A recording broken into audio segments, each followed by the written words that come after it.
Изгледаат како соларни панели, но системот што се инсталира на овој покрив е поинаков.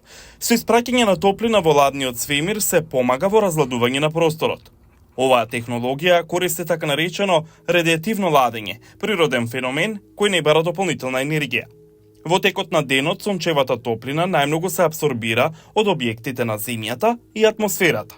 Но дел од топлината во интерцрвениот опсек сепак бега, како низ тесен прозорец во ладен свемир. Фолијата што ги покрива овие панели е дизајнирана да ја канализира топлината низ тој прозорец, дури и во најжешките денови. Се фокусира на топлинската енергија на објектот и зрачењето во оваа многу специфична бранова должина до атмосферата. Панелите имаат течност, која фолија овозможува ладење нарече се 5 целзиусови степени, велат од фирмата со седиште во Калифорнија SkyCool. Потребен е релативно долг циклус, а во меѓувреме фолијата ја лади течноста.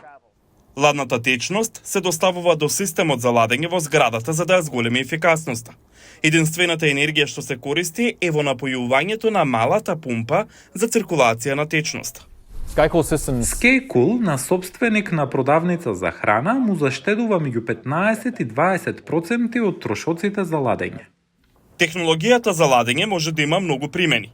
Еден проект во Индија ја инсталираше фолијата на количките на уличните продавачи, со што се намали амбиенталната температура и им помогна да го зачуваат овошето и зеленчукот подолго.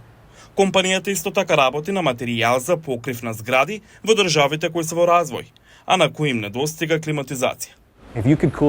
Ако може тие згради да се разладат без струја и вода и внатре да имаат пријатна температура, тогаш постои потенцијал за да се спасат животи и драматично да се зголеми продуктивноста ширум светот. Би се користела можноста преку тесниот прозорец да се ублажи затоплувањето на планетата.